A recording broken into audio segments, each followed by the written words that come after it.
Bonsoir Sherbrooke. Vous allez bien? Ça fait plaisir de vous voir ce soir. Vous êtes vraiment, vraiment nombreux.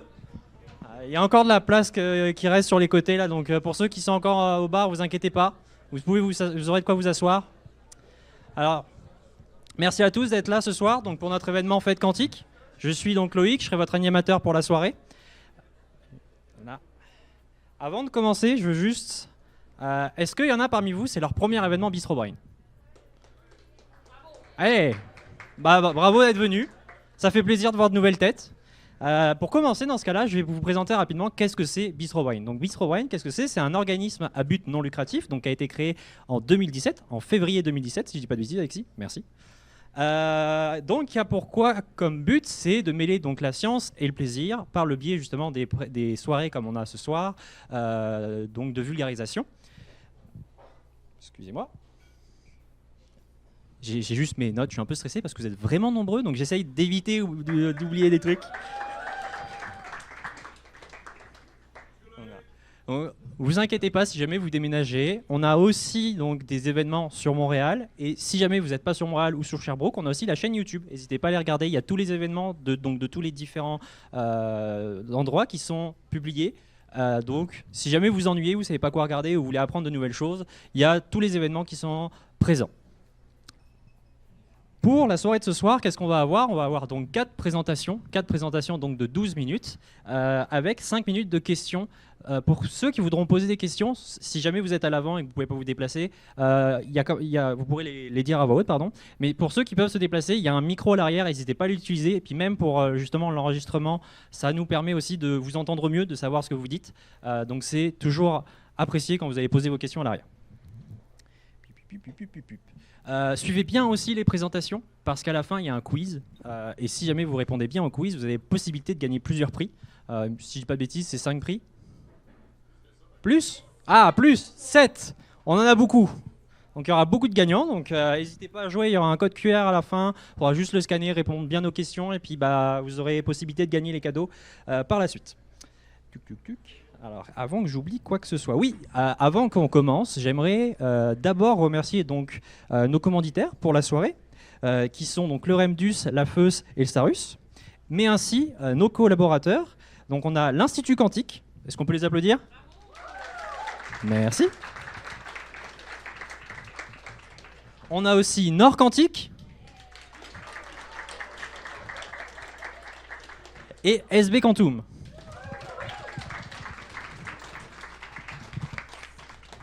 Avant qu'on démarre sur les présentations, je vais donc inviter donc Joëlle Fréchette-Vien qui va nous dire un petit mot. Elle vient de la part de Nord Quantique. Tu peux prendre le micro. Ça marche-tu? Oui, bonjour tout le monde. Je vais juste le prendre dans mes mains. Donc, merci beaucoup. Donc, ça fait plaisir à Nord Quantique d'être partenaire de l'événement de ce soir. C'est fun de voir qu'il y a autant de gens qui s'intéressent en fait à ce qui se passe en quantique à Sherbrooke. Donc, un petit mot pour parler un petit peu de qui nous sommes. Donc, Nord Quantique, c'est une start-up qui fait des ordinateurs quantiques. Qu'est-ce que c'est un ordinateur quantique? Ben, ça donne que je présente en fait dans à peu près 5 minutes, puis je vais essayer de vous donner une intuition de ce que c'est. Donc, c'est pas grave si vous savez pas tout de suite ce que c'est. Donc, en fait, on est une start-up, mais de moins en moins start-up parce qu'on vient de fêter notre 5e anniversaire, en fait, tout récemment. Donc, on commence à être une compagnie de plus en plus mature. Donc, dans le domaine de l'informatique quantique, évidemment, il y a beaucoup de gros joueurs. Donc, Google, IBM aussi qui font des développements dans ce domaine-là. Malgré le fait qu'on soit une compagnie qui soit vraiment à moins grande échelle que celle-là, on arrive quand même à tirer notre épingle du jeu. On a des espèces de techniques particulières qui nous permettent de faire en sorte que l'ordinateur quantique qu'on est en train de développer va être moins gros, moins coûteux, puis va pouvoir se rendre à une étape où on va pouvoir faire des calculs plus utiles, des calculs utiles plus rapidement que les compétiteurs comme Google, IBM et compagnie. Donc, malgré le fait justement qu'on soit plus petit, on arrive quand même à être compétitif au niveau international. Il y a des résultats de Google qui sont sortis récemment. Ben, on a réussi à faire la même démonstration qu'eux, mais à peu près 1 an avant, puis avec beaucoup moins de qubits. À peu près 100 fois moins de qubits que eux. Donc, c'est quand même assez impressionnant ce qu'on a réussi à faire malgré nos effectifs moins imposants. Donc, comment ça a commencé tout ça? En fait, on est une spin-off de l'Université de Sherbrooke. On a commencé, en fait, c'était 2 personnes dans un laboratoire. J'étais pas là à ce moment-là, mais c'était 2 personnes dans un laboratoire à l'université. Puis, tranquillement, on a intégré l'écosystème quantique de Sherbrooke. Donc, vous savez peut-être pas, mais il y a beaucoup de compagnies à Sherbrooke. Il y a l'Institut quantique aussi qui est là, qui nous ont supporté énormément, qui nous ont permis, en fait, de louer des espaces de laboratoire, louer des espaces de bureaux. Il y a aussi ce qu'on appelle la zone d'innovation quantique à Sherbrooke. Donc, le gouvernement a mis beaucoup de sous, en fait, pour favoriser le développement des startups en quantique à Sherbrooke. Donc, grâce à tout ça, en fait, on a pu vraiment avoir des résultats impressionnants malgré notre plus petite taille de compagnie. Puis aujourd'hui, maintenant, on est, je pense, ça n'arrête pas de grossir. On est rendu 34 employés, je crois. Puis si tout va bien, on devrait même doubler dans les prochaines années. Donc, je suis contente que vous soyez là ce soir. J'espère que vous allez avoir une bonne idée, en fait, d'à quel point ce qui se passe à Sherbrooke, c'est vraiment impressionnant, en fait, puis qu'on se démarque même au niveau international sur la scène de la physique quantique. Donc, merci beaucoup.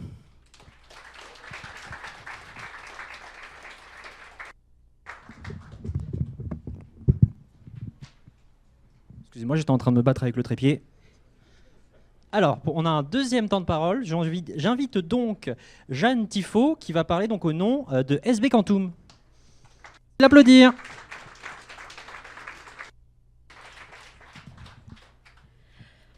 Il y a beaucoup de monde. Bonjour tout le monde. J'espère que vous allez bien ce soir. Donc, moi, c'est ça. Moi, c'est Jeanne. Je suis adjointe exécutive chez SB Quantum. C'est ça, on est une petite start-up située à Sherbrooke, ici même. Dans le thème de la soirée, bien évidemment, on est dans le domaine quantique, mais plus précisément les capteurs quantiques. Donc, nous, notre mission, c'est de de développer un magnétomètre à base de diamants et de déployer cette technologie-là non seulement sur Terre, mais aussi dans l'espace. Donc, on a comme objectif d'accélérer la découverte minérale pour la transition énergétique, mais aussi pour permettre la navigation sans GPS. Donc, ce soir, il va y avoir ma collègue Kayla Kayla Johnson, physicienne quantique chez SB Quantum, qui va vous expliquer tout ça en détail, plus d'informations sur ce qu'on fait. Donc, ça, je voulais dire merci à tout le monde qui sont venus ce soir. Merci aussi à tout le monde qui a participé dans l'organisation, donc l'équipe du Bistro Brain, le BOC, bien sûr, et les commanditaires. Donc, passez une belle soirée. Merci beaucoup.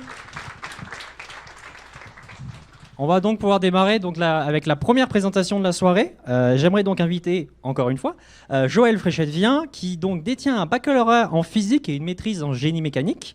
Elle travaille donc depuis près de 3 ans chez Norquantic, où elle est responsable du développement logiciel. Donc la prochaine présentation va ravir à peu près tous ceux qui ont déjà pu jouer en ligne, parce que ça va leur donner une nouvelle excuse quand ils ont une défaite, avec la présentation qui s'appelle « Comment empêcher un ordinateur quantique de dire n'importe quoi ».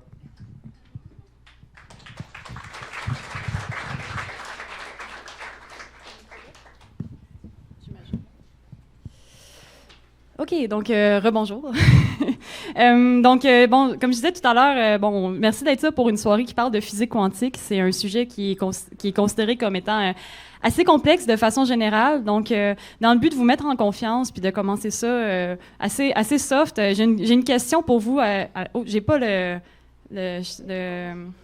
oui. Pas de problème. Donc, OK, comme je disais, j'ai une question. Je pense que vous allez tous être en mesure de répondre. Donc, j'aimerais ça que vous me disiez à voix haute, c'est quoi le résultat de l'équation suivante? 2. OK, c'est bon, j'entends 2. OK. On va valider votre résultat. Okay? Donc, une façon standard de valider un résultat, ce serait de demander, par exemple, à un ordinateur de faire le même calcul puis de voir si on obtient un bon résultat. Donc, j'ai demandé à mon ordinateur, j'ai pris l'application calculatrice et j'ai fait ce calcul très compliqué de faire 1 plus 1. Et ça donne 2. OK, super. Vous êtes bon. OK, c'est bon. Je l'ai fait une deuxième fois. On va voir si ça donne encore la même chose.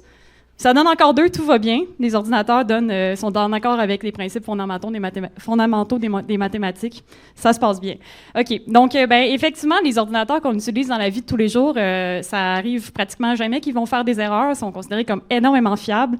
Par contre, dans le domaine où moi je travaille, qui est l'informatique quantique, les ordinateurs sont vraiment pas aussi fiables que ça. Donc, si j'avais fait le même calcul sur un ordinateur quantique standard, j'aurais eu environ une chance sur 1000 d'avoir un résultat qui n'était pas la bonne affaire. Donc, j'aimerais ça ce soir, en fait, qu'on apprenne un peu qu'est-ce que c'est un ordinateur quantique, pourquoi ils font des erreurs, puis qu'est-ce qu'on peut faire, en fait, pour y remédier. Donc, d'abord, c'est quoi un ordinateur quantique? J'ai vu qu'il y a beaucoup de physiciens dans la salle, mais je vais le faire pour des gens qui ne savent pas ce que c'est. Donc, on peut séparer ça en 2 aspects, donc la partie ordinateur et la partie quantique. Donc, pour la partie ordinateur, vous en avez probablement un chez vous, vous l'utilisez au travail. On pense vraiment à la partie machine à calculer. Oubliez tout ce qui est vidéo de chat, réseaux sociaux, gens qui s'obstinent sur Reddit, c'est pas ça. Là, on pense vraiment quasiment juste l'application calculatrice, l'ordinateur à sa plus simple essence. Donc, des 0 puis des 1. La partie quantique dans l'ordinateur quantique, ça veut simplement dire que, en fait, on va faire des calculs avec des propriétés quantiques. Puis comment qu'on va arriver à exploiter les propriétés quantiques? Je vais y revenir sur ce que c'est exactement. En fait, c'est que pour faire nos calculs, on va utiliser ce qu'on appelle un qubit. Donc, qubit, c'est pas un mot que la majorité d'entre vous entendez souvent. J'ai mis une petite image ici, c'est en fait ce qu'on utilise pour faire nos qubits chez Nord Quantique. J'ai mis une autre image ici, en fait, pour que vous voyez un petit peu mieux. C'est une espèce de... Ouais, ça marche? OK. C'est une espèce de cavité en aluminium dans laquelle on peut insérer une puce. Puis, sous certaines conditions, en fait, on arrive à faire des calculs avec ça parce qu'on peut exploiter les propriétés quantiques du système. Donc, maintenant... Qu'est-ce que c'est les propriétés quantiques? En fait, dans certains régimes, il y a quelque chose de vraiment bizarre qui se met à arriver, c'est qu'il y a du hasard qui se met à intervenir. Donc, par exemple, mon qubit, je peux faire une espèce de... Je peux le mettre dans un état qui va faire en sorte qu'il va être en même temps dans un état 0 et dans un état 1. Au lieu d'être dans un ou dans l'autre, il va être dans un et dans l'autre. Ça, c'est vraiment bizarre. Moi, quand j'ai appris ça au bac en physique, j'ai trouvé ça vraiment bizarre. J'imagine que vous trouvez ça bizarre, vous aussi. Einstein aussi, il trouvait ça bizarre. Donc, si vous trouvez ça bizarre, vous avez la même intuition qu'Einstein. Donc, vous avez tout ce qu'il vous faut pour comprendre ma présentation de ce soir. Ça part bien. Donc, avec ces propriétés-là, on peut arriver à faire des calculs qu'on n'arrive pas à faire sur des ordinateurs standards. Donc, maintenant, comment on peut arriver à avoir ces propriétés-là? En fait, une des raisons pourquoi c'est pas intuitif, c'est qu'une des façons d'arriver à observer ces choses-là, c'est soit d'aller dans le très, très, très petit.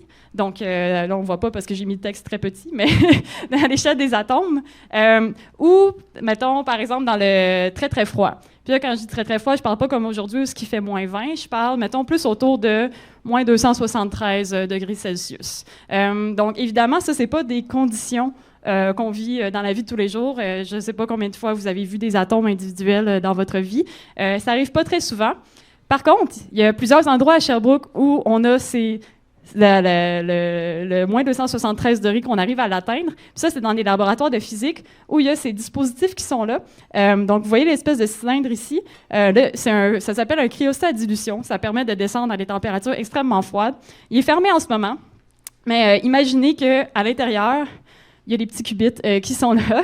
Puis, en fait, ces systèmes-là, quand on les refroidit dans le très, très froid, on arrive à avoir les propriétés quantiques qu'on veut utiliser pour faire nos calculs. Donc, le problème avec ça, pourquoi les ordinateurs quantiques font des erreurs, pourquoi les qubits font des erreurs, c'est que c'est des systèmes qui sont extrêmement sensibles. Donc, en fait, dès qu'il y a un petit peu de chaleur, de lumière, de vibration, ils peuvent se mettre à paniquer puis à dire complètement n'importe quoi.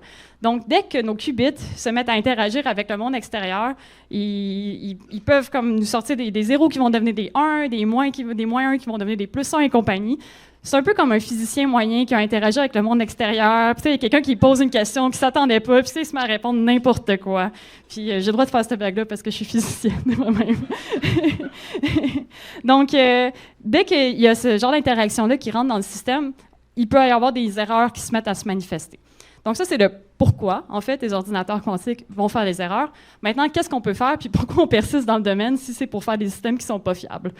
Il y a des stratégies qu'on peut utiliser. Donc, premièrement, la stratégie d'avoir une certaine redondance dans le système.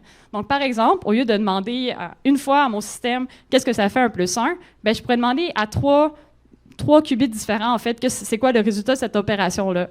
Donc, le premier, il me dirait, 1 plus 1, ça fait 2, c'est bon.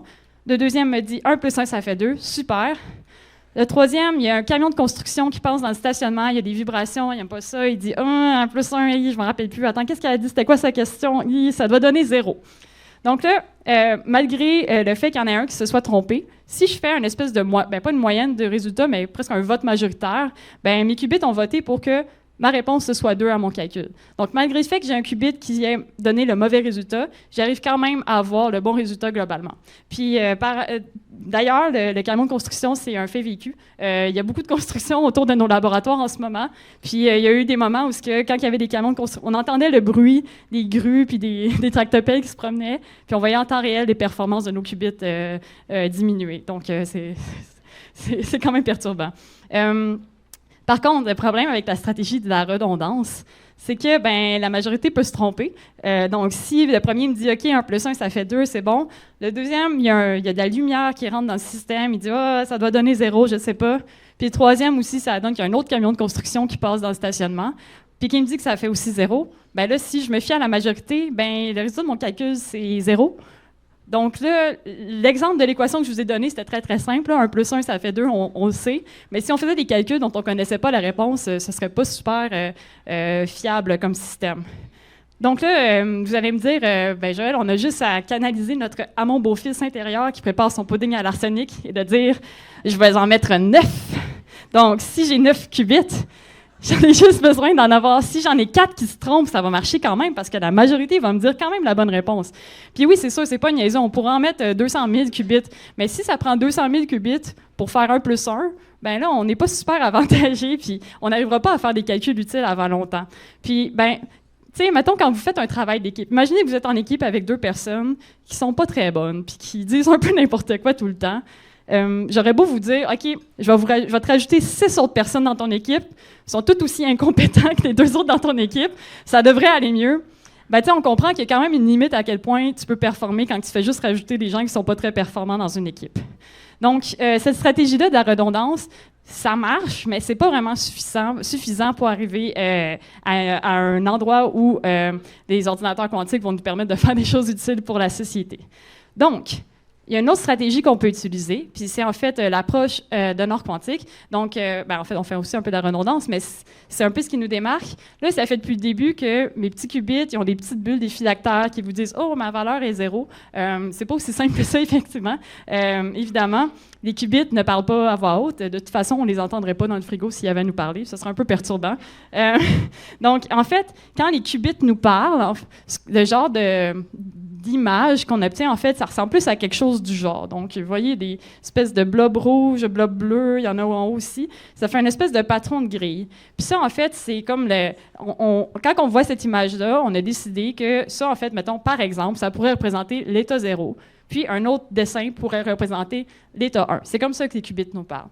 Puis, en fait, la raison pourquoi nous, on a choisi d'utiliser une architecture, des qubits qui nous permet de faire ce genre d'image-là, c'est qu'on connaît le genre d'erreur qu'il y a dans notre système. On sait que quand il y a de la chaleur qui rentre dans le système, ça va être quoi l'effet sur ces images-là? Puis, le genre d'effet que ça va avoir, en fait, c'est que tout va devenir un peu plus flou. Les blobs vont devenir un peu plus larges, mais grosso modo, on va être quand même capable de reconnaître, en fait, que ça, c'était l'état 0, malgré l'erreur qui s'est produite dans le système.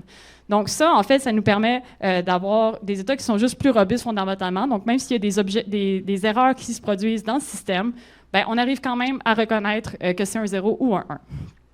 Donc, le plus beau là-dedans, en fait, c'est que le temps que j'ai passé à vous expliquer la première stratégie, c'est pas gaspillé parce que, on peut combiner les stratégies. Donc, on pourrait avoir plusieurs qubits qui utilisent chacun ces états-là individuellement.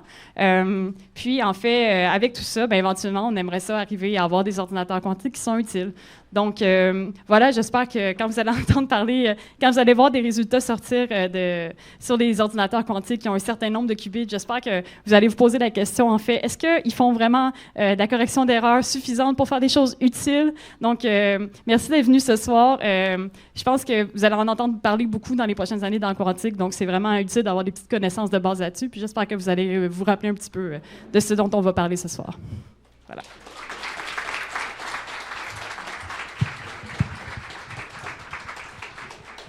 On a le temps pour des questions. Comme je disais, il y a le micro au fond, ou si jamais... Ah, oui, il y a le micro au fond, ou si jamais il y en a qui sont à l'avant, n'hésitez pas à parler bien fort aussi pour qu'on puisse entendre. Après, si jamais il y a une question, il ne faut pas hésiter à la répéter. Voilà. Est-ce qu'il y a des questions? Si.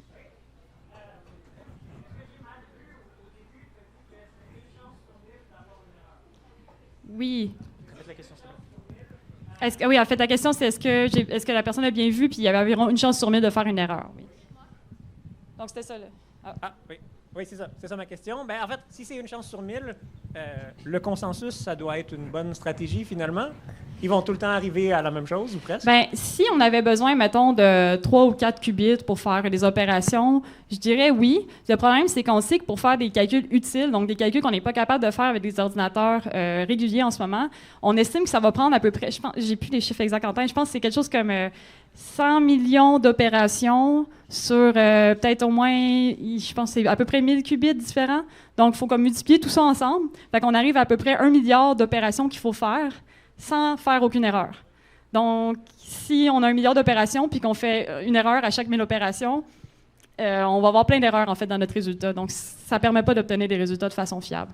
Donc, il nous manque quelques ordres de grandeur encore pour y arriver. Mais on y travaille. Est-ce qu'il y a d'autres questions?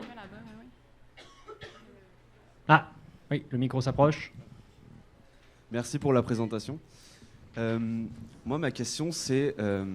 donc là, admettons que vous comblez cette erreur, vous arrivez à plus avoir d'erreur, admettons. L'objectif, c'est d'avoir le plus de qubits possible. Mais sur la photo que tu as montrée dans ta présentation, le qubit, il a une certaine taille. Et moi, je me demandais, c'est quoi la limite de taille? Parce que si on veut 1000 qubits, par exemple, il faudrait énormément de frigos, j'imagine. Il faudrait les intriquer ensemble. Enfin, il faudrait faire plein de choses. C'est une bonne question. En fait, je pense qu'on avait je me rappelle plus, on avait fait le calcul en fait de combien de qubits du format qu'on a en ce moment rentraient dans un frigo. Je me rappelle plus exactement du résultat. C'était facilement une centaine. En fait, il y aurait peut-être même moyen de connecter des qubits ensemble inter-frigo aussi à un moment donné. Ça limiterait un peu le genre d'opération que tu pourrais faire. Il y a peut-être certaines opérations que tu pourrais juste faire entre des qubits dans le même frigo. Mais oui, effectivement, ça va être un des défis dans les prochaines années aussi de réduire cette taille-là le plus possible. J'ai pas la réponse exacte de c'est quoi la taille minimale. Nous, c'est ça. Les qubits qu'on utilise, il y a d'autres compagnies qui vont utiliser d'autres formats, des trucs qui vont être juste sur une seule chip. C'est sûr, c'est plus compact, mais souvent, ça ne va pas permettre en fait de faire les états que je mentionnais qui permettent en fait de réduire le taux d'erreur. Merci beaucoup. On peut l'applaudir.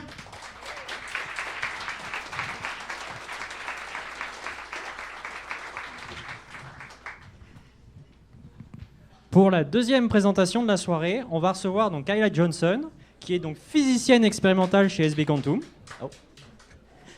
Elle a un double baccalauréat en maths et physique de l'université de Bishop. Elle est passionnée par le lien entre la théorie et la pratique.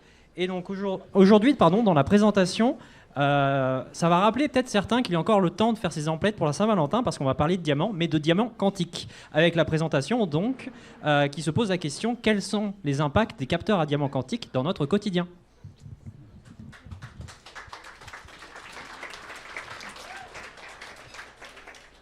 Bon, ben bonjour, moi c'est Kéla. En fait, je viens de SB Quantum. Jeanne a présenté la compagnie avant. En fait, nous, on fait des magnétomètres quantiques qui sont des capteurs quantiques. Fait que là, avant de parler de capteurs quantiques, je vais poser une question. Qui utilise quotidiennement des capteurs quantiques dans leur vie de tous les jours? Levez la main. J'irai avec très peu. En fait, ça, c'est un peu la faute des médias qui va présenter des capteurs quantiques comme quelque chose qu'on voit dans Ant-Man, qui est type quelque chose qui va te faire grossir énormément, voyager à travers le temps, voyager à travers des univers. Ou le terme quantique, en fait, il est tiré un peu sur tout plein d'affaires. J'ai déjà vu du skincare quantique, du yoga quantique. En fait, je ne vais pas vous parler de ce type de capteurs-là aujourd'hui. Je vais vous parler de des capteurs qu'on connaît. Il y a des horloges quantiques, il y a des thermomètres quantiques, puis chez SB, on fait des magnétomètres quantiques. Les magnétomètres, en fait, sont vraiment utiles, puis c'est ça l'idée chez SB. En fait, le magnétisme, c'est une force qui est présente partout au monde. Souvent, on l'ignore, à moins qu'on veut aller coller une photo sur notre frigidaire, puis on met un aimant. Sinon, on ne pense pas vraiment au magnétisme. Mais en fait, c'est comme la gravité. Si j'échappe mon pointeur ici, il va tomber. Puis si je me déplace ici, il va aussi tomber, parce que la gravité est partout. Le magnétisme, c'est la même affaire, mais on ne l'utilise pas. Alors, comment les capteurs quantiques et les magnétomètres peuvent vous impacter à tous les jours? J'ai invité mon amie Amélie ici, qui est une grande fan de Bistro Brain, puis elle a vraiment hâte de se rendre au BOC pour voir la fête quantique. Amélie, elle a tendance à perdre la notion du temps. Fait qu'elle reçoit une alerte sur son cellulaire, puis elle voit que c'est l'heure de partir pour le BOC. En fait, ce qu'elle ne sait pas, Amélie, c'est que le temps qu'elle lit sur son cellulaire, il se fie à une horloge atomique, qui est un capteur quantique. Fait que tout le monde qui n'a pas répondu, qui utilise un capteur quantique à tous les jours, vous n'avez pas raison. Chaque fois que vous regardez l'heure, vous êtes après vous fier après un capteur quantique. Fait que là, Amélie, elle se dit « Oh, faut que j'y aille. » Puis elle va au Québec, fait qu'il faut qu'elle check la température. Ce qui prend la température dans votre cellulaire, c'est probablement pas quantique. En fait, un thermomètre quantique, ça existe, mais ça serait vraiment trop précis. Moi, entre -4 puis -5, je sens pas la différence. J'ai pas besoin de savoir ce qu'il y a, si c'est 3,5. Alors, c'est probablement pas quantique. Fait qu'ensuite, Amélie, elle se dit, il faut que je me rende, puis elle se met à marcher. Elle marche pendant 5 minutes pour se rendre au BOC, puis là, elle réalise son Maps, il a pointé dans le mauvais sens. Puis ça arrive à pas mal tout le monde. Là. Tu conduis, ça te dit de tourner à gauche, finalement, il faut que tu tournes à droite. En fait, ça, c'est des magnétomètres dans ton téléphone. C'est la même affaire que les aventuriers avec leur carte puis un compas, qui se promènent avec leur carte puis utilisent le compas pour se diriger vers le nord. Fait avec toute l'aide de ces capteurs-là, certains quantiques, certains plus classiques, Amélie s'est rendue au BOC. Chez SB, on travaille sur bâtir, dans le fond, cette carte magnétique-là, celle qui te dit vers où tu pointes sur ton Maps. Puis on va envoyer, en fait, notre magnétomètre dans l'espace pour pouvoir rebâtir cette carte-là. C'est une carte qui change à tous les 5 ans.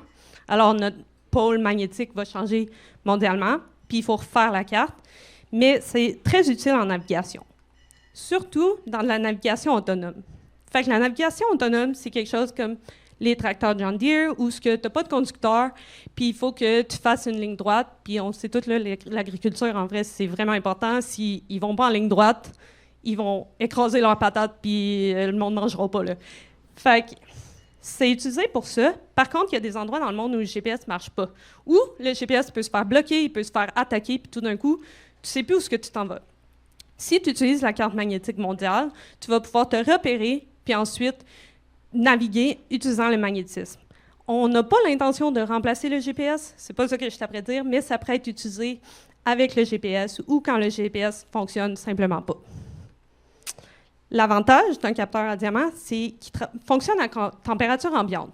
Alors, là, je spoil un peu, mais tantôt, Joël a parlé des gros frigidaires pour garder ses qubits, pour pouvoir extraire les propriétés quantiques. En fait, dans ces diamants-là, on n'a pas besoin de ça. Ça fonctionne à température pièce. En fait, j'en ai un qui fonctionne sur ma table en ce moment. C'est aussi très compact. Alors, notre volume de détection, il est dans l'ordre de micromètres. Puis pour vous donner une idée, un cheveu, c'est 17 à 100 micromètres de large. Fait qu'on détecte vraiment, vraiment petit. C'est aussi très stable. Alors, on n'a pas besoin de le brancher puis de le débrancher pour qu'il fonctionne. Il va fonctionner pendant des jours de temps.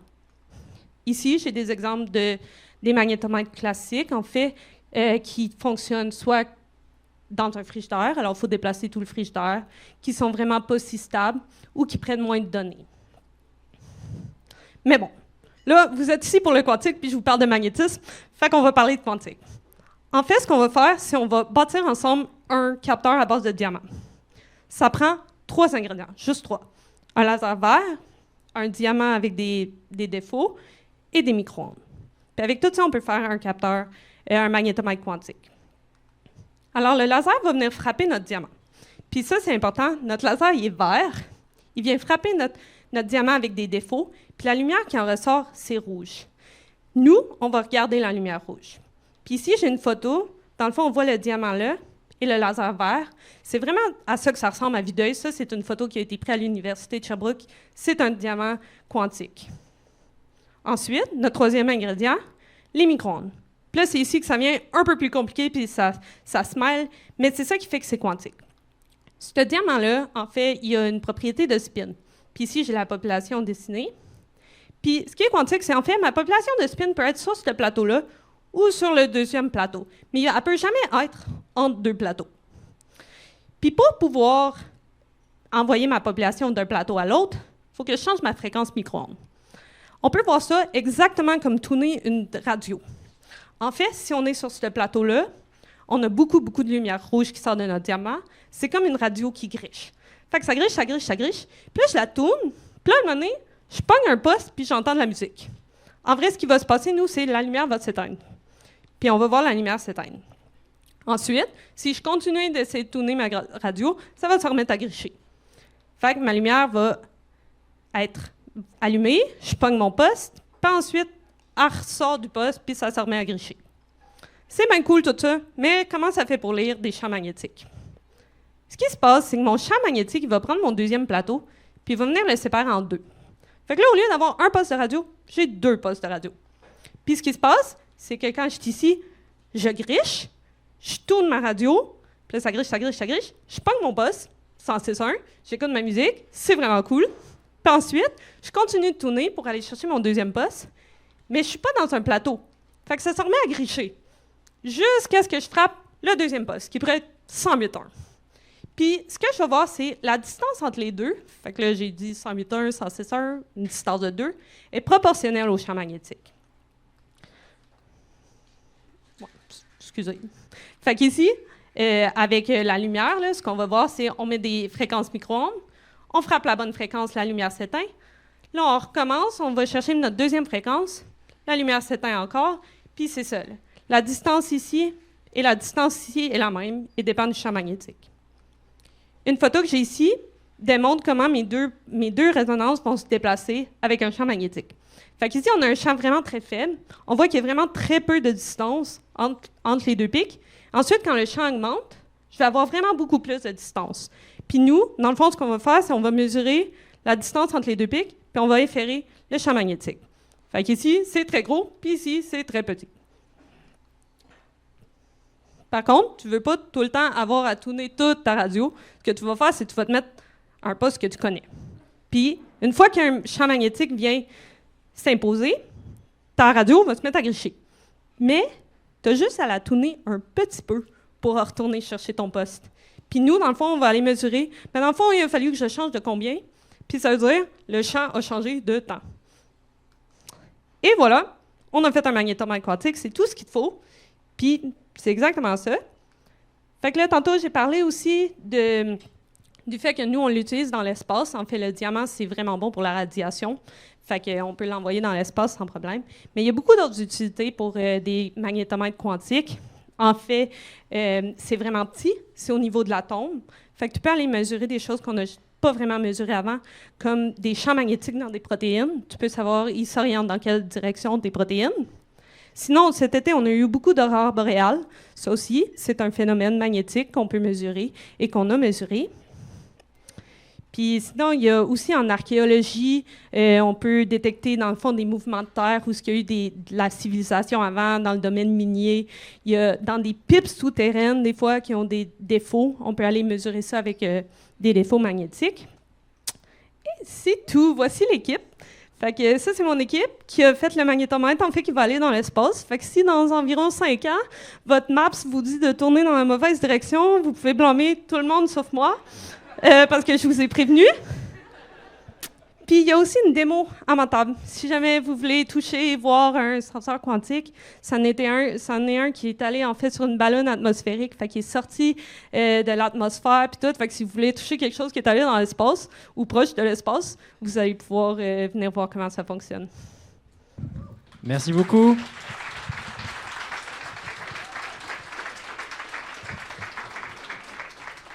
On a du temps pour les questions. Est-ce qu'il y a des questions ? Ou est-ce que vous voulez tous aller toucher Scalaramé ? Ah, on a une question dans le fond. Oui. Tu nous as expliqué comment le capteur réussit à mesurer l'intensité du champ magnétique, mais j'imagine qu'il y a aussi une direction. Oui. OK. Fait que j'avais juste 12 minutes, mais dans le fond, le diamant va avoir... ça a une structure cristalline. Alors, les défauts que j'ai mentionnés... Je peux-tu avoir le pointeur? Merci. Les défauts que j'ai mentionnés tantôt, ils peuvent juste pointer dans 4 directions. Fait que là, moi, je parlais vraiment juste dans... Voyons. Ah, ben là... Ce sera pas long. Ici, il pointe vraiment dans une direction, mais il pourrait aussi pointer par là, pointer par là, pointer par là. Mais il y a juste 4 directions.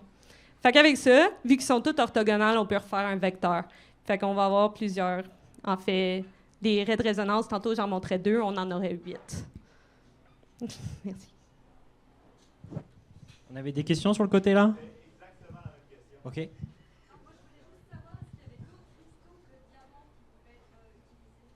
Oui. La question, c'est est-ce qu'il y a d'autres cristaux que les diamants qui peuvent être utilisés? Oui. Il y en a en silicone qui sont faits. Les NV sont vraiment beaucoup plus explorés. C'est pour ça qu'on va là-dessus. C'est aussi très robuste. Mais c'est pas le seul cristaux ou matière qui fonctionne à température pièce. En fait, n'importe quel cristaux qui peut garder une qubit va pouvoir faire la même affaire. Par contre, aussi, le diamant a, comme je disais, ses orientations prédéfinies parce qu'un diamant, dans le fond, ça a une structure cristalline qui va venir vraiment nous dire « OK, on pointe dans telle direction ou pas ». On a le temps pour une petite dernière question.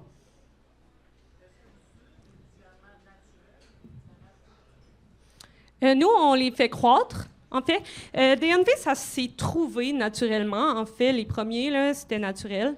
Mais ceux-là qu'on utilise, c'est vraiment... ils ont été produits. Puis ils sont produits vraiment délicatement. Là, c'est très difficile.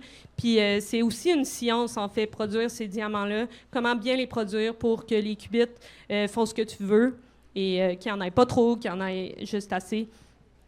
Fait que oui, on les fait en laboratoire. Merci beaucoup. On peut l'applaudir.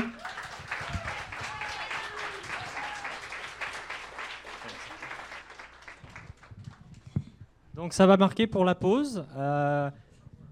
Après, on va se retrouver donc à peu près dans 10 minutes, soit à 18h07. On vous remercie, n'hésitez pas à aller prendre une bière, allez-vous...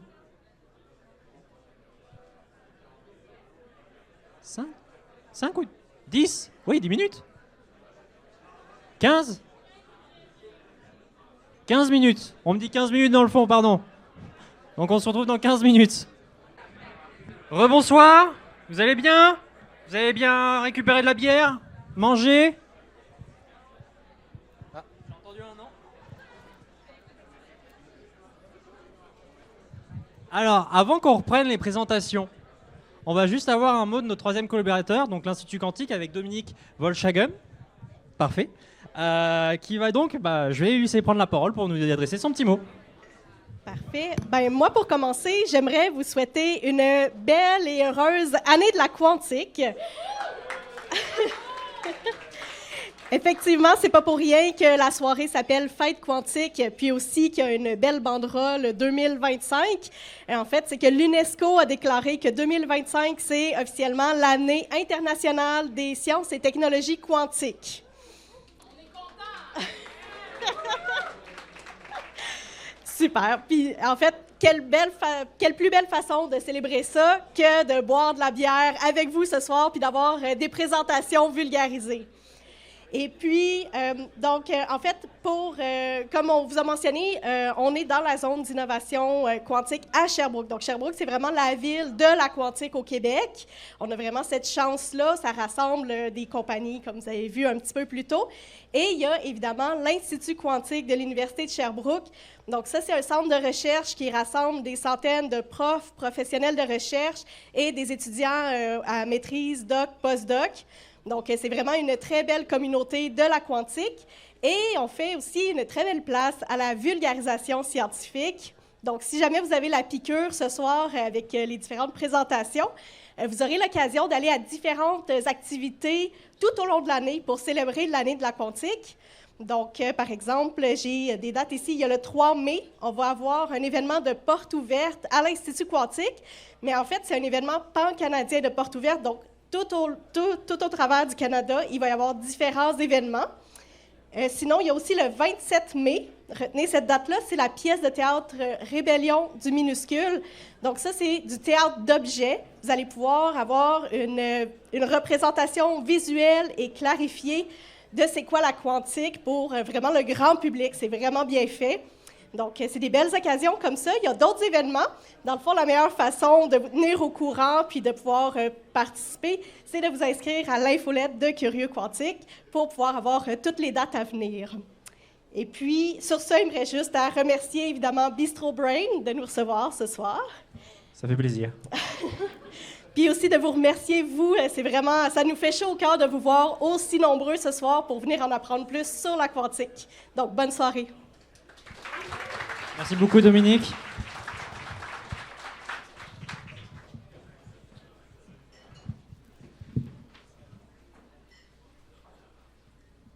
Je trouvais plus le pointeur, j'ai eu un petit coup de stress.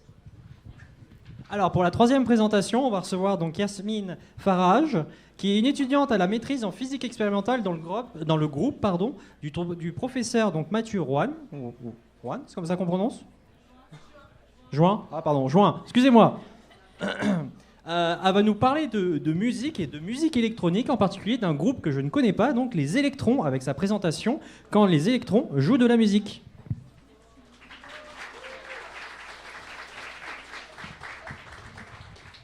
Allô tout le monde, j'espère que vous avez eu le temps de remplir vos verres au bar, là. Mais c'est ça, je pense pas que vous en aurez besoin là, par contre. Donc, effectivement, moi je suis étudiante à la maîtrise. Ce soir, ce que je vais faire, c'est vous présenter mon projet de recherche. Puis le but, c'est que vous compreniez un petit peu ce qui se passe en fait dans un laboratoire en physique. Donc, pour commencer, une guitare. Est-ce qu'il y en a parmi vous qui jouent de la guitare ? Ouais, un petit peu, pas beaucoup. Est-ce qu'il y en a qui jouent pas de la guitare qu'on n'a jamais vu de leur vie? Ouais, ok. Le fonctionnement d'une guitare, c'est quand même assez simple, hein. Donc, on a des cordes, puis, il suffit de placer notre main à un endroit sur une des cordes, puis utiliser l'autre main, en fait, pour faire vibrer la corde. Ça va donner une longueur à la corde, puis ça va nous donner une certaine note. Puis si on veut changer de note de musique en restant sur la même corde, ce qu'on peut faire, c'est bouger notre main vers le bas pour raccourcir la corde. Puis là, ça nous donne une note plus aiguë. Donc, plus la corde est courte, plus la note est aiguë. Moi, je travaille avec ce qu'on appelle des résonateurs. C'est exactement le même fonctionnement. C'est des petites cordes qui ont une certaine longueur, qui vont me jouer une note de musique. Puis si je choisis une corde plus longue, la note, elle va être plus grave. Sauf qu'en réalité, c'est pas des cordes, c'est des circuits électriques en métal. Et en fait, ce qui va vibrer, c'est le champ électrique à l'intérieur du métal. Puis le métal avec lequel je travaille, c'est un métal qu'on appelle supraconducteur. Ce que ça veut dire, c'est que c'est un conducteur parfait, mais seulement à très très basse température. Joël a déjà fait la joke, là. Moi, je travaille à moins 265 degrés. C'est plus froid que la température qu'on a dehors en ce moment. Mais c'est ça. En réalité, ça ressemble à ça. Donc, ce qu'on voit en clair, en fait, sur la photo, c'est le métal. Puis l'espèce de petit chemin qu'on a ici, là, c'est mon résonateur. Puis c'est à l'intérieur de ça que mon champ électrique va voyager. Ce résonateur-là fait à peu près 10 mm de long. Donc, si on vient à notre guitare, si par exemple, avec ma guitare, je veux jouer un La. Est-ce que vous savez tous c'est quoi un La? Le Do, Ré, Mi, Fa, Sol, La, Si, Do, Le. Un La, ça correspond à 440 Hz. Qu'est-ce que ça veut dire? Ça veut dire que ma corde de guitare, elle va vibrer 440 fois par seconde. Puis là, tantôt, je vous disais, plus notre corde est courte, plus la note est aiguë. On est tous d'accord ici, je pense, pour dire qu'une corde de guitare, ça fait pas 10 mm. C'est vraiment plus gros. Moi, je joue pas de la guitare, malheureusement, donc je sais pas combien ça fait, mais je pense que ça fait à peu près 1 mètre, là. Donc, imaginez combien de fois ma corde, elle va vibrer dans mon petit résonateur qui fait 10 mm. Est-ce qu'il y en a qui ont une idée? Non? Personne? Tough crowd, dis donc. En fait, ça va vibrer 4 à 5 milliards de fois par seconde. C'est vraiment rapide. Puis d'ailleurs, c'est un régime qu'on appelle en fait les micro-ondes. Le même principe de fonctionnement que dans les micro-ondes que vous avez dans vos cuisines. Puis d'ailleurs, fun fact, la nourriture en fait de vos micro-ondes, il faut qu'elle tourne parce que sinon, il y aurait juste des petits patchs de 10 mm de nourriture qui seraient chauffés, puis le reste, en fait, il serait froid. Donc c'est ça. Donc moi, je travaille dans ce qu'on appelle le régime des micro-ondes. Donc ça fait le tour pour les résonateurs, mais c'est quoi le rapport avec les électrons? Je travaille quand même en quantique, là, donc faut qu'on en parle. Partons de la base, l'électron. C'est une particule subatomique, donc plus petite qu'un atome, qui a une charge électrique négative. Elle est particulièrement importante en physique et en information quantique parce que grâce à ça, on peut faire ce qu'on appelle des qubits. Et moi, je m'intéresse à ce qu'on appelle les qubits de charge et les qubits de spin. Donc les qubits, c'est comme les bits en informatique, le 0 et le 1, sauf qu'ici, ils sont quantiques, d'où le Q avant le bit. Donc, les qubits moi, je m'intéresse particulièrement aux qubits de charge qui dépendent de la présence ou non des électrons. Puis les qubits de spin, le spin qui est une propriété en fait de l'électron. Rodolphe va vous en parler après, mais c'est comme un petit aimant en fait. Puis grâce à ces qubits, on peut faire un ordinateur quantique. Par exemple, ici, on a l'ordinateur quantique à Bromont. Puis l'ordinateur quantique, en fait, là-dedans, c'est pas le gros truc doré, là, c'est la petite puce qu'il y a tout en bas. Puis le reste, en fait, c'est juste le réfrigérateur qui sert à refroidir, en fait, l'ordinateur.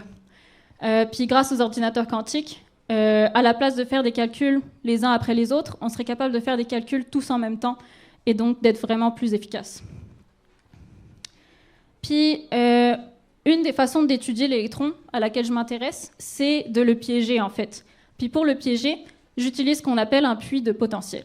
Donc, imaginez que vous avez vos petits électrons qui vibrent sur une ligne imaginaire.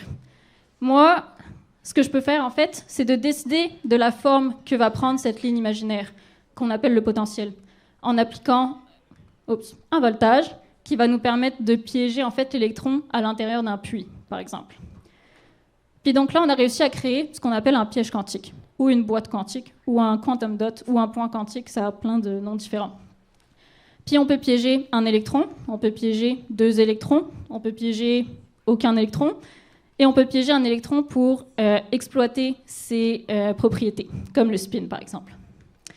La prochaine étape, maintenant, qu'on a réussi à piéger l'électron, c'est de le mesurer. Puis la mesure en quantique, c'est tout un problème.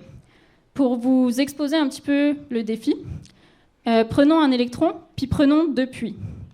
Si vous voulez observer l'électron dans les puits, je pense que vous allez me dire qu'il est soit à droite, à votre gauche, ou à gauche, ma gauche.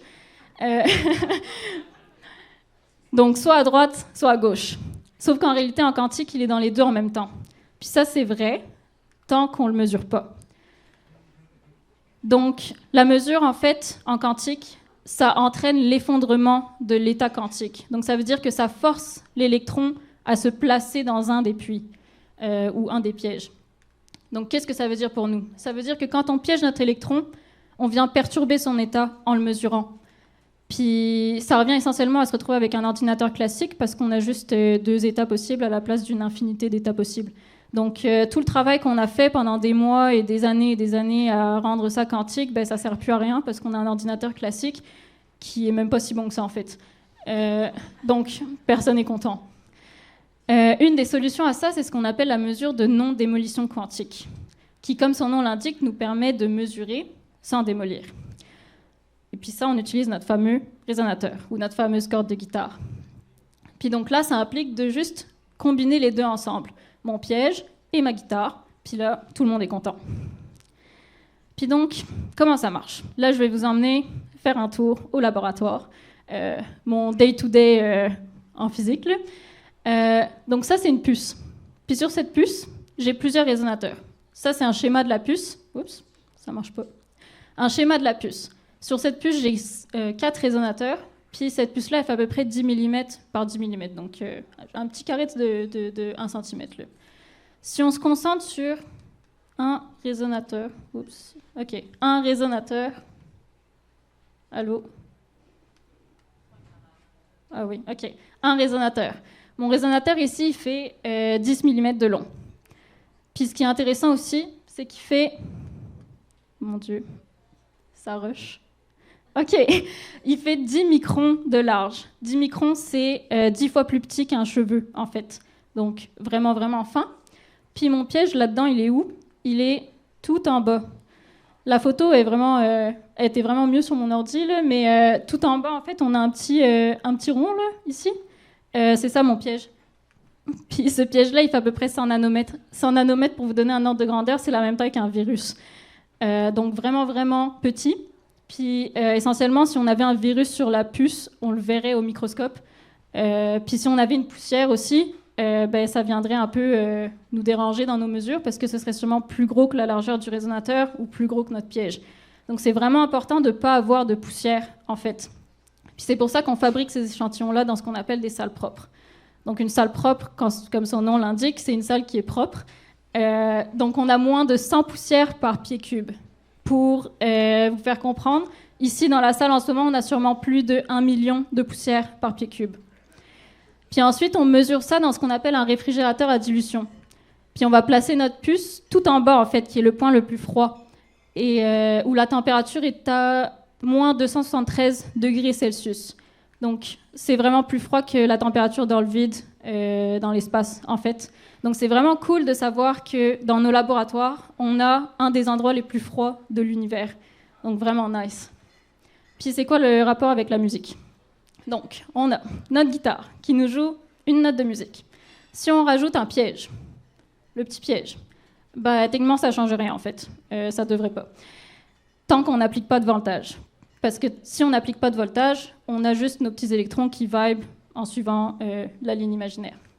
Par contre, si on applique le voltage, on crée un piège. Puis là, notre électron va pouvoir tomber dans le piège. Puis c'est justement ce mouvement-là qui va changer, en fait, notre note de musique. Puis ça, c'est dû à ce qu'on appelle le couplage capacitif. Donc, prenez le temps de lire la slide, c'est important. Le couplage capacitif, donc ça implique la capacité. Puis la capacité, c'est la facilité, en fait, à déplacer les électrons. Puis c'est justement ce déplacement d'électrons qui va entraîner un changement de fréquence. Donc imaginez, en fait, que votre corde a une certaine tension, puis que on vient changer la tension sans changer la longueur de la corde. C'est exactement ce qui se passe. Je vais vous demander de me croire quand je vous dis que le changement le déplacement d'un électron entraîne le changement de fréquence. Je pourrais vous montrer toutes les équations derrière, mais je ne pense pas que vous avez envie de les voir. Donc, je vais vous épargner ça. Donc, ce qui se passe, c'est que quand on mesure, en fait, on a plein de notes qui changent partout. Puis chaque note qui change, ça nous indique en fait qu'un électron s'est déplacé dans notre piège, qu'il est entré ou qu'il est sorti. Puis avec ça, on peut se retrouver avec une partition de musique. Puis donc, au laboratoire, c'est pas exactement des partitions de musique qu'on mesure. Nos partitions, elles ressemblent plus à ça. Donc des trucs vraiment colorés, un peu jolis. Là. Puis les lignes bleues, en fait, c'est ça nos changements de notes. Donc chaque ligne bleue nous dit qu'on a un électron qui est entré ou sorti. Puis ça nous permet de compter nos électrons dans les pièges et aussi de savoir où est-ce qu'ils se trouvent. Puis donc, la conclusion, c'est qu'on est capable de détecter des électrons qui sont piégés sans les perturber grâce à notre corde de guitare. Puis, qu'est-ce qui se passe si on ajoute un autre piège ou une autre corde? Eh bien, en ajoutant une autre corde, on a essentiellement un autre instrument, donc on peut se retrouver avec un orchestre. Et si on ajoute un autre piège sur la même corde, ben là, on a chaque piège qui joue une note différente, mais avec la même corde de guitare. Donc, c'est quand même cool. Et voilà. Merci.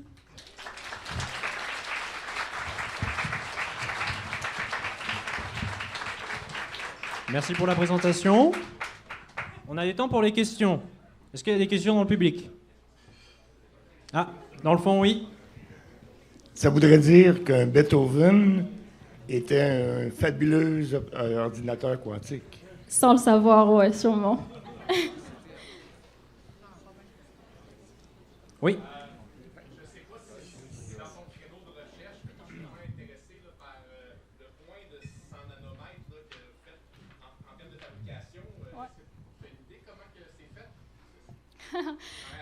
Ouais, alors là, on s'en va dans des trucs assez techniques. Là.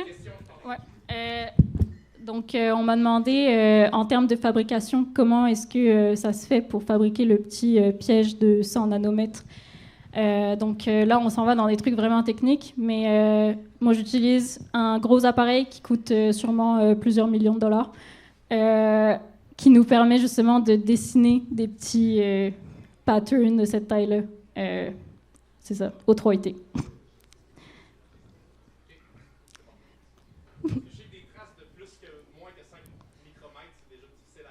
Ah, 5 microns, moi je fais ça tous les jours. Là. Ah, on a une autre question?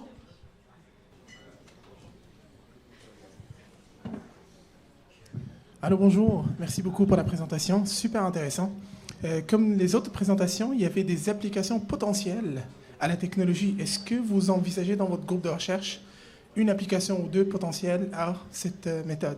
Ouais, merci. C'est ça. Moi, j'ai mentionné brièvement ce qu'on appelle les boîtes quantiques.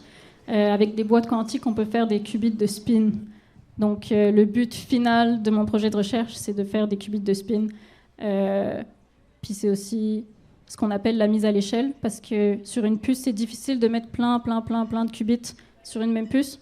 Donc, on essaye de simplifier l'architecture le plus possible pour simplifier la mise en place de l'ordinateur, essentiellement. On a le temps pour une toute petite dernière question. Non? Bon, bah merci beaucoup. Vous pouvez l'applaudir.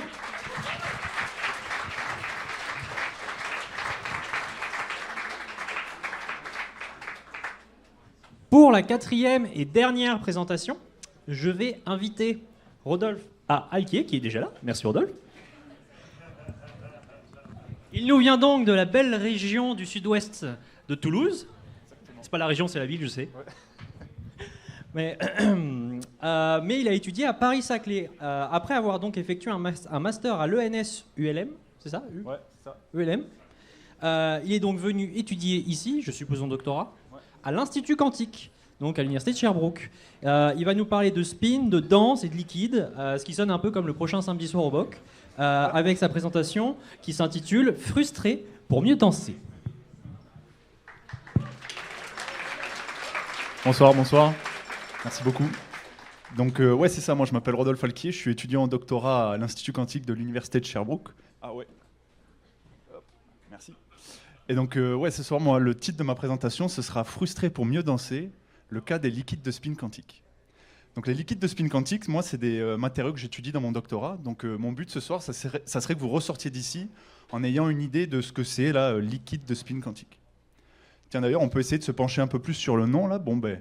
liquide de spin quantique, bon, il y a liquide dedans, donc ça nous fait penser à un liquide. Spin, ça pourrait nous faire penser à des trucs qui tournent. Et puis, quantique, bon, ben, c'est le thème de ce soir, donc c'est obligé. Donc, un liquide de spin quantique, ça serait un liquide dans lequel il y a des trucs qui tournent, puis il y a de la quantique qui se mêle à tout ça. Alors, je suis désolé de vous décevoir, mais déjà, un liquide de spin quantique n'est pas un liquide. C'est un solide. Regardez, là, je vous montre deux photos de systèmes qu'on pensait être des liquides de spin quantique. Donc vous voyez, lui il ressemble à un caillou, puis lui il ressemble au papier alu que vous avez dans votre cuisine, donc c'est ça. Mais bon, avant que je vous explique ce que c'est qu'un liquide de spin quantique, il faut que je vous explique pourquoi on s'y intéresse. Donc est-ce que quelqu'un a une idée de ce que c'est ça? Ouais, exactement. Donc là, c'est l'ordinateur quantique dans les locaux de IBM, à Bromont, juste à côté d'ici.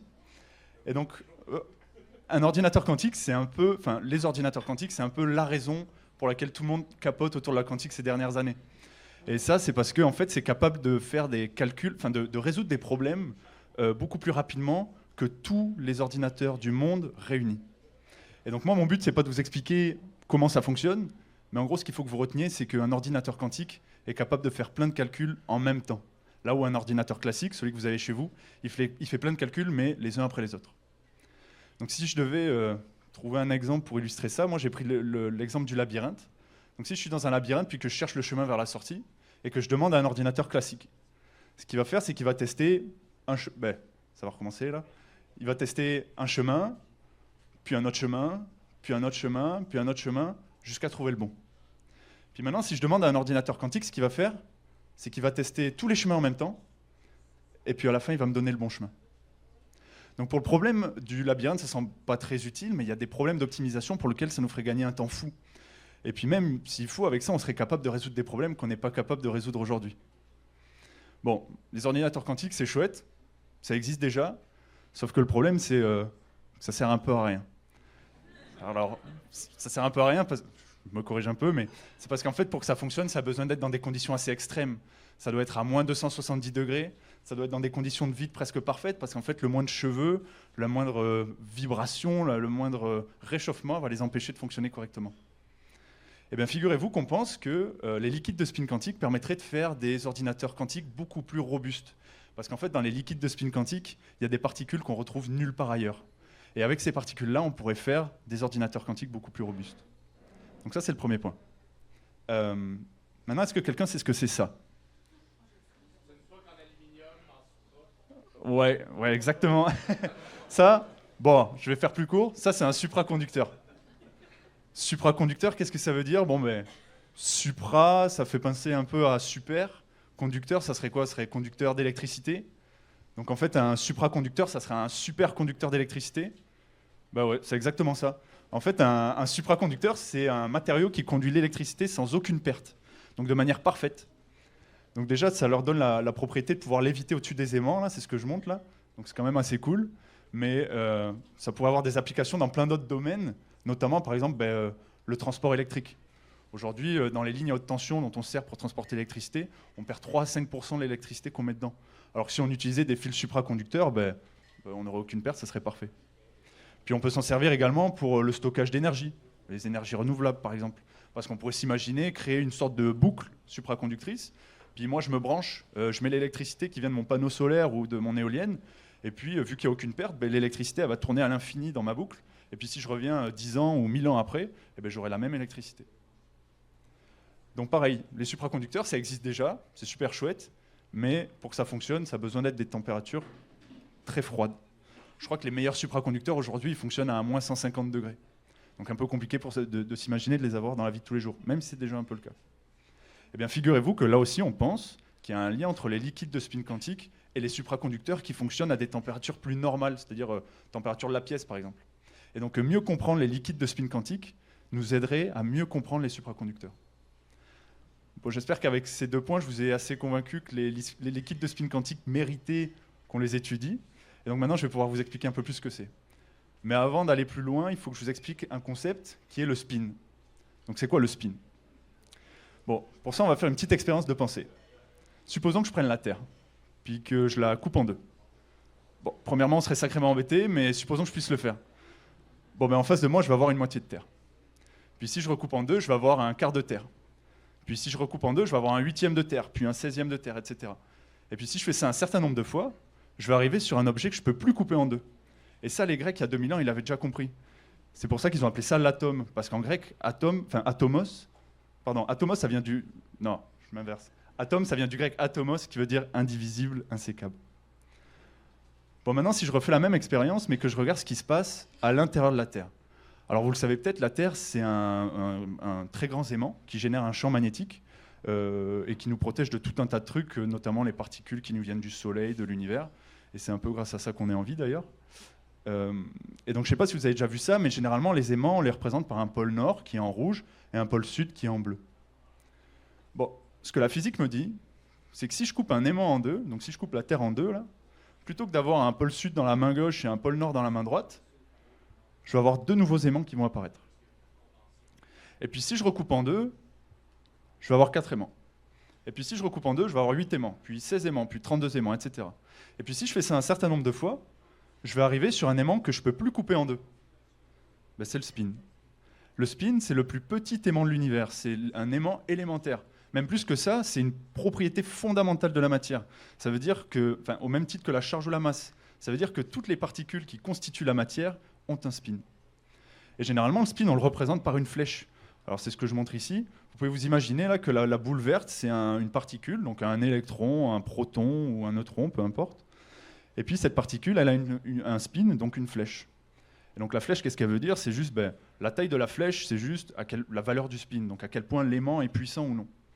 Et puis l'orientation, c'est juste l'axe nord-sud, l'orientation de l'aimant. Bon, voilà ce que c'est que le spin. Maintenant, qu'est-ce qui se passe quand je mets plusieurs spins côte à côte? Donc plusieurs aimants côte à côte. Donc voilà, là, vous pouvez vous imaginer que les points rouges, c'est des atomes, puis chacun de ces atomes a un spin, donc une flèche. Bon, si je regarde ce système à haute température, c'est-à-dire que je le chauffe, bah, les atomes ils vont avoir plein d'énergie, ils vont avoir chaud. Donc leur spin va bouger dans tous les sens. Moi j'aime bien dire qu'ils dansent. Et puis, oh, c'était pas passé, pardon. Et puis, si je refroidis le système, donc je diminue la température, il y a un moment donné où les atomes vont avoir froid. Et donc les spins vont se geler. Mais ils ne vont pas se geler n'importe comment, en fait. Il y a deux façons pour eux de geler. Soit, premièrement, la première façon, c'est qu'ils vont tous se mettre d'accord pour pointer dans la même direction. Vous voyez, là, ils ont tous décidé, par exemple, de pointer vers le haut. Mais ils auraient pu tous décider de pointer vers la droite, ou en diagonale, ou en bas, peu importe. Ça, c'est la première façon. La deuxième façon, ils vont se mettre d'accord pour pointer dans une direction opposée à celle de leur voisin. Donc vous voyez, là, par exemple, lui, il pointe vers le bas, lui, il pointe vers le haut, lui, il pointe vers le bas, vers le haut, etc. C'est les deux façons qui peuvent geler. Bon, ce phénomène-là, peut-être que vous le découvrez maintenant, mais en fait, vous êtes déjà familier avec. Parce que c'est ce qui se passe dans les aimants de votre frigo. Les aimants de votre frigo, si on regardait à l'échelle des atomes, ce qu'on verrait, c'est plein d'atomes côte à côte, puis chacun de ces atomes a un spin, donc une flèche. Et puis ces flèches, elles sont gelées. Et elles sont gelées, elles sont toutes gelées dans la même direction. Par exemple, ici vers le haut.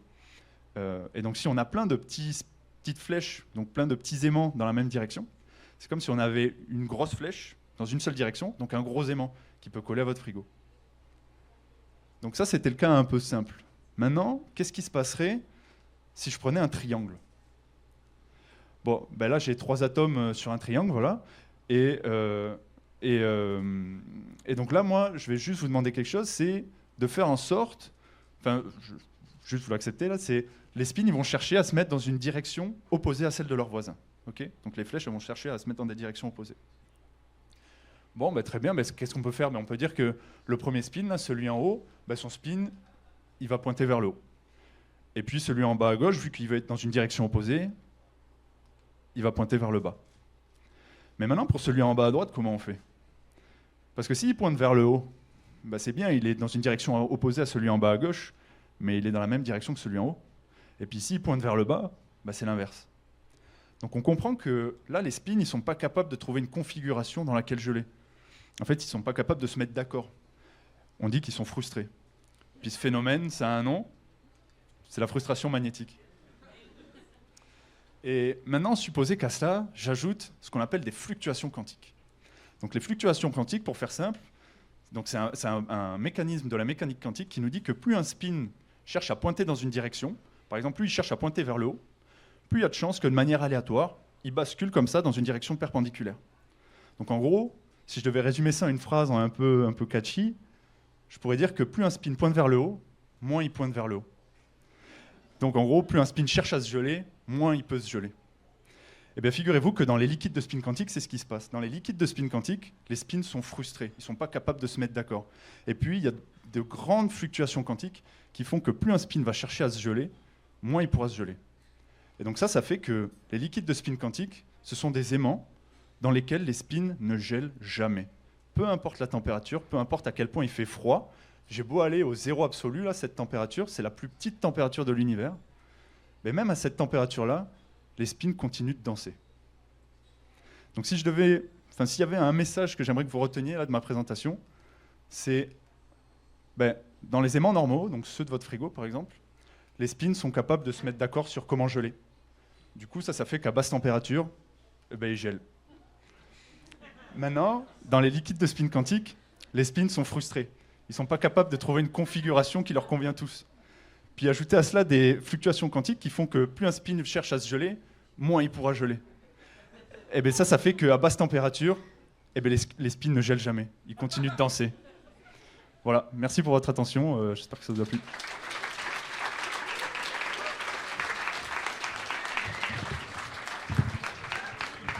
Merci beaucoup pour cette présentation. Est-ce qu'il y a des questions dans l'audience? Même si c'était très très clair. Je tiens à te le dire, moi j'ai trouvé ça très très clair.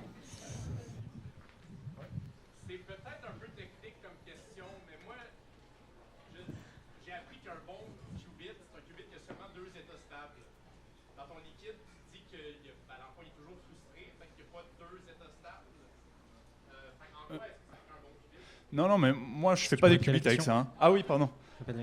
En gros, la question c'est à quel point je peux faire des bons qubits avec les liquides de spin quantique, c'est ça? Mais moi, je cherche pas à faire des qubits avec ça. Là. Donc, je pense qu'il y a des manières de faire de l'informatique quantique avec des liquides de spin. Mais moi, je m'y intéresse pas et je sais pas faire ça. Ah, là-bas. Salut. Je me demandais juste, c'était quoi tes 2 matériaux que tu as présentés au début? Le premier, c'est l'Herbert Smithite, et le deuxième, c'est le Alpha RUCL3. À tes voilà, souhaits. Voilà. Pour le commun des mortels, c'est quoi? Ouais.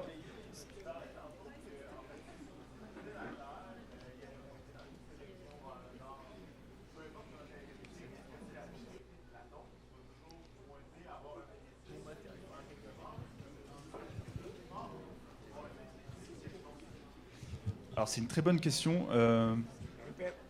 Ouais, c'est ça. Mais, en gros, ta question, c'est est-ce que le spin d'un atome est déjà prédéterminé?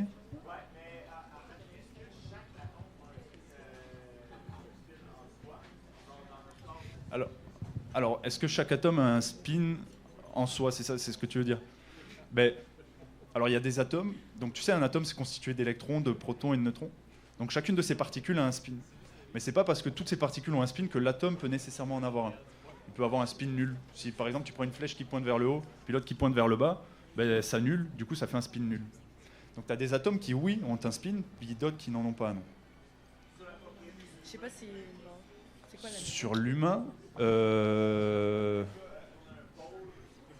non, je pense pas. Non, je pense pas. Non. Je vais me permettre de te poser une question très rapide. Oui. Au bout du compte, ça sert pas à faire des qubits. C'est quoi les applications que tu envisages par rapport à sur quoi tu travailles? Eh ben, tu pourrais faire, tu pourrais t'en servir. Tu sais, je disais, on pourrait faire des ordinateurs quantiques beaucoup plus robustes. Parce qu'en fait, il y a des particules qu'on retrouve pas ailleurs. Enfin, dans les liquides de spin quantique, il y a des particules qu'on retrouve pas ailleurs. Et avec ces particules-là, on pourrait faire potentiellement de l'informatique quantique beaucoup plus robuste. Mais donc c'est un moyen alternatif des qubits. Là, j'ai pas la. C'est pas grave. Ouais. On peut en discuter après. Ok, ouais, ça marche. Ouais. Merci. Merci beaucoup. Vous pouvez l'applaudir, s'il vous plaît.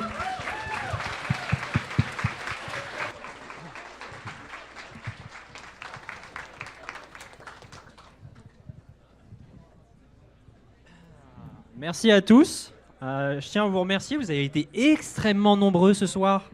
Vous pouvez vous applaudir, oui.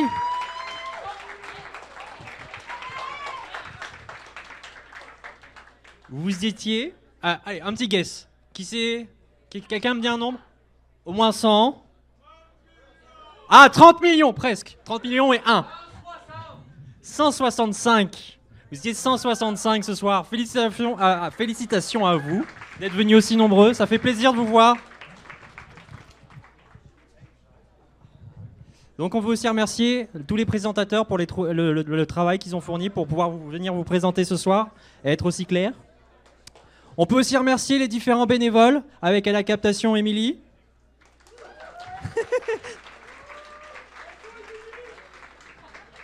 À l'accueil, on avait Anaëv et Laurie. À la technique, on avait Eva et Alexis. Et en soutien, on avait Gaël. Et à l'animation, moi-même, Loïc. Merci Gaël.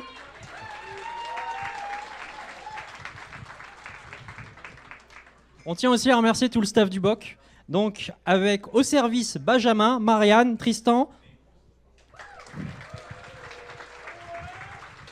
Et en cuisine, ceux qui vous ont cuisiné les bons petits plats que vous avez pu manger toute la soirée. Donc, Raphaël et José.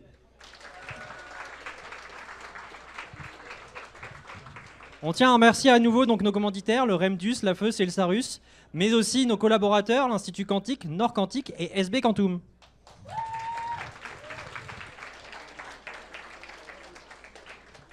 On vous invite aussi à être présent à notre prochain événement, donc ça sera le 5 mars et ça sera Femmes en Sciences.